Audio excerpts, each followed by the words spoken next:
It's like admitting Vladimir Putin was a fascist. He's obviously a fascist, but if he was a fascist, why was I meeting with him a few years ago? Putin, a little bit like Stalin, becomes the master of who gets food and who doesn't get food. People in the West avoid saying genocide because they know that it is, because if you admitted that it was genocide, you would be saying, I didn't stop it. Collective responsibility in the sense that if you are a Russian citizen, you do have to take responsibility. Тімоті, перш за все, дякую за те, що ви з нами тут у Києві і за те, що погодилися поговорити на цю тему. Ви маєте свою думку про те, що Росія вчиняє в Україні геноцид. Я від вас це чув. Genocide is a legal question, and it has a legal definition, and the legal definition has two parts. The first part is the intention. So, does the state actor intend to destroy a nation in whole or in part? And here we're in a historically unusual situation in that Russian authorities are constantly saying, or if you'd like, admitting that this is what they're trying to do. Russian state television is an actor of the Russian state, and almost every day they say something genocidal. But we don't have to content ourselves with that. Dmitry Medvedev is constantly saying genocidal things. And even the president of the Russian Federation, Vladimir Putin, fairly regularly says genocidal things. For example, that the Ukrainian nation doesn't exist, or, as he said the other day, the Ukrainian nation is simply a black hole run by a Jew appointed by the West. Западные кураторы поставили во главе современной Украины человека этнического еврея с еврейскими корнями, с происхождением еврейским. This is genocidal language.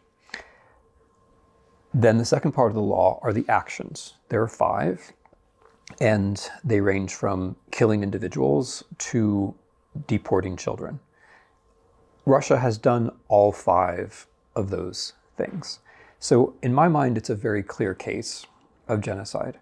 But I would add something to that, because in your introduction, you said I came to Kiev, which is not entirely true. So I came to Ukraine, and I went to Odessa and Mykolaiv and to Khersonska Oblast, because I wanted to think about food supplies. Food supplies, trying to crush the Ukrainian economy, is also a genocidal action. When you think about destroying food or destroying schools or murdering individual artists and writers and so on, these are all things which are both genocidal actions, but they also tend to confirm the genocidal intent.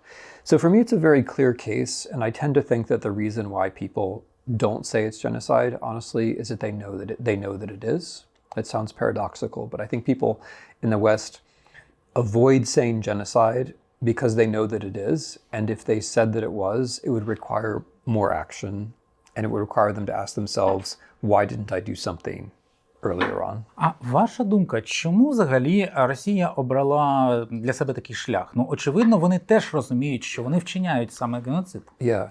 No, that's a wonderful question, and it's a bit of a mystery to all of us, isn't it? I mean, I think the war, I'll give you a logic, and then we can all think about it, ask the Russians in 10 years. But the war is based on the principle that you don't exist, right? The principle of the war is, Ukrainцев немає, України немає, української культури немає.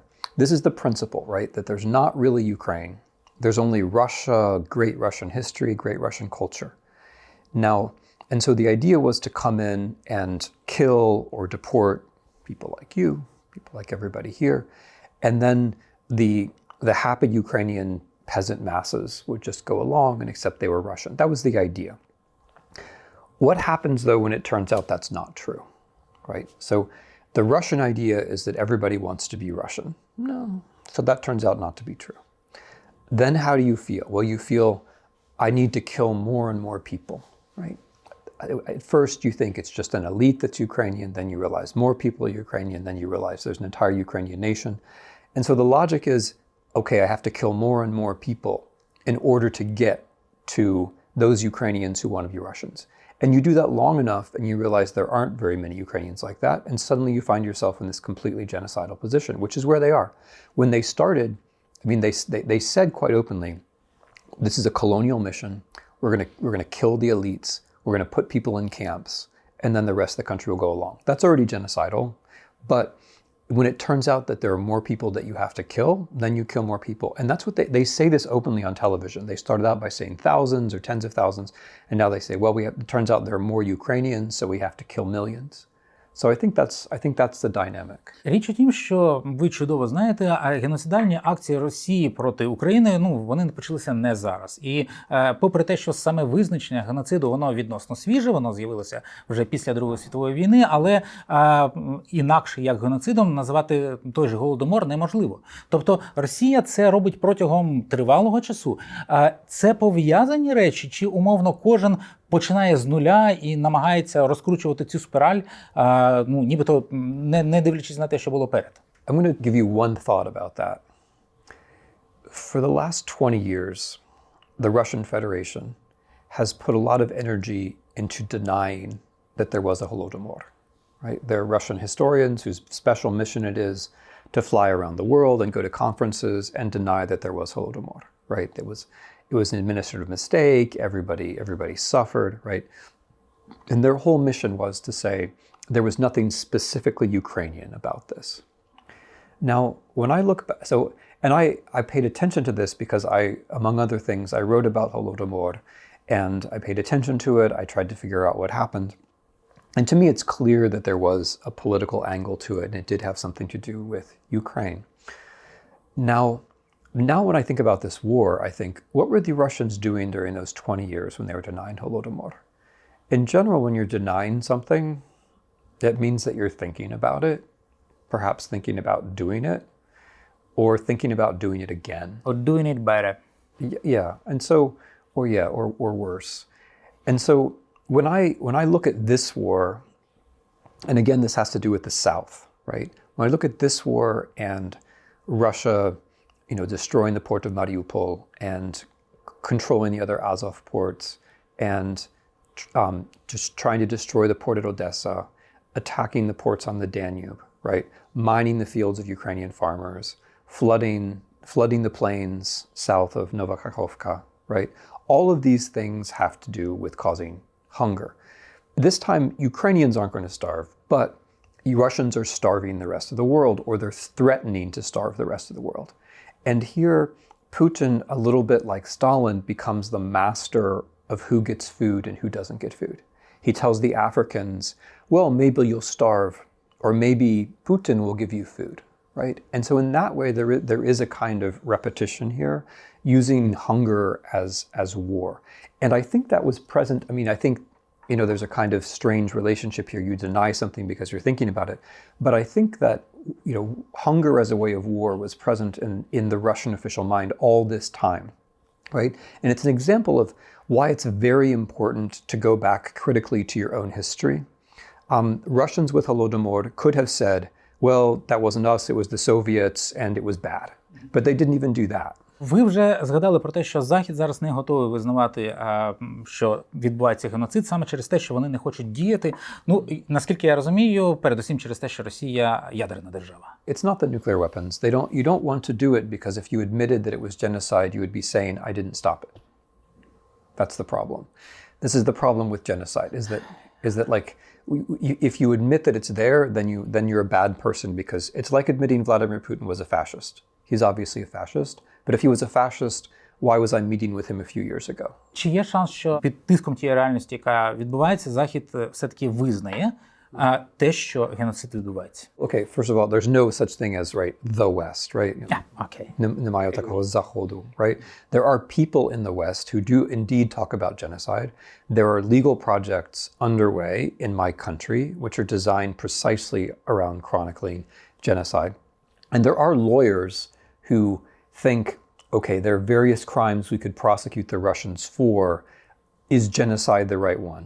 And so there's also a tactical question. Like, a lawyer could think, yes, this is genocidal, but I'm going to have a lot harder time proving that than I'm going to have proving war of aggression or war crimes, right? So in fairness, that's part of it. There's part of it as well. There are people who think privately that it's genocide, but they think in making a case in court, the other crimes are going to be easier. So, I mean, there's also the other issue. Look, whether people say it's genocide or not, there's also just the question of understanding how horrible the crimes are. And in a way, like, you in Ukraine can get into a trap if you say, like, you need to say it's genocide, you need to say it's genocide, you need to say it's genocide. Because sometimes the human story, like the story of the actual deported children, or the story, the story of particular things that happen to particular people, works better, and then people on their own will say, okay, I need a word for this. Є думка про те, що насправді Україна і українці далеко не єдина нація, яка піддавалася геноциду саме з боку росіян. Тому що народи півночі, народи Сибіру, те, що Росія робила проти них сторіччями, часом вважають, що це теж геноцид. Чи ви поділяєте цю думку? To be fair, if I say that, right, then I'm an American. So I can't just sit here and say, oh, the Russians did all the terrible things in the world. There used to be a lot of tribes in the United States that no longer exist. So if we're going to apply genocide to frontier colonialism, where peoples are exterminated or deprived of their identity, then the United States certainly did that a number of times.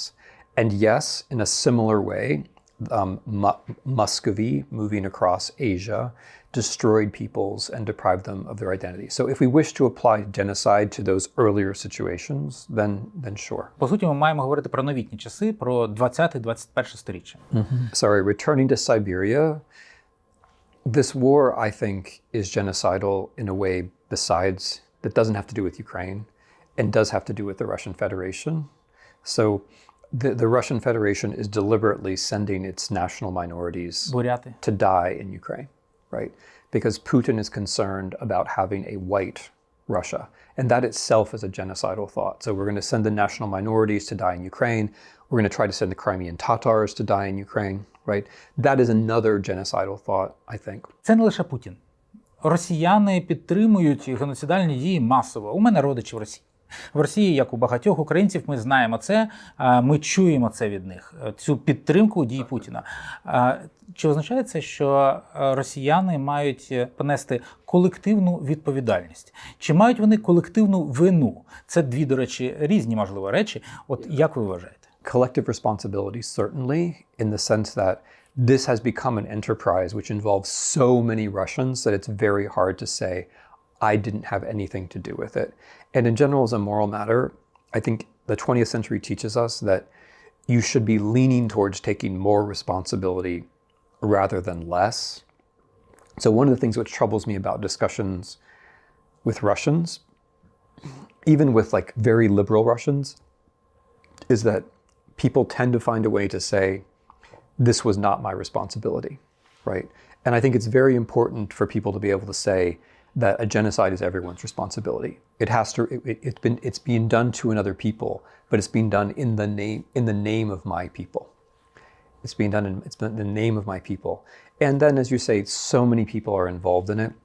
And the genocidal rhetoric is very, as you know, very widespread. So collective guilt legally is I think no. I think legal guilt always has to be assigned to a particular person. But collective responsibility in the sense that if you are a Russian citizen and you want Russia to be a different, better place, then you do have to take responsibility. It's a very important category. Як вони мають понести цю відповідальність? Можливо, навіть через руйнацію Росії? Чи це негативний варіант? Well, I think there's a connect. I mean, morally speaking, we want people to just do the right thing. Okay? But Germans did the right thing because they lost.